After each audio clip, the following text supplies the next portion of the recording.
Nuzvid triple IT ఘటనపై ప్రభుత్వం ఆగ్రహం వ్యక్తం చేసింది. ఫుడ్ పాయిజన్ కారణంగా వందల మంది విద్యార్థులు అస్వస్థతకు గురయ్యారు. అయితే నాణ్యత లేని ఆహారం పెడుతున్నారని విద్యార్థులు ఆవేదన వ్యక్తం చేశారు. విషయం తెలుసుకున్న మంత్రి పార్థసారథి క్యాంపస్ను పరిశీలించారు. విద్యార్థుల సమస్యలు అడిగి తెలుసుకున్న ఆయన మంత్రి నారా లోకేష్తో చర్చించి సమస్యలు పరిష్కరిస్తామని విద్యార్థులకు హామీ ఇచ్చారు.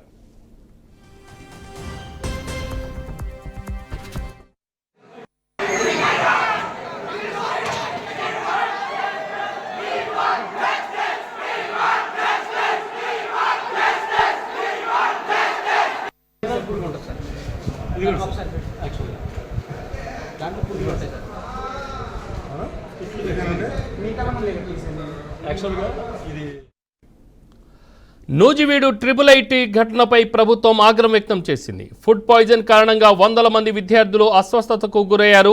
అయితే నాణ్యత లేని ఆహారం పెడుతున్నారని విద్యార్థులు ఆవేదన వ్యక్తం చేశారు. విషయం తెలుసుకున్న మంత్రి పార్థసారథి క్యాంపస్ను పరిశీలించారు.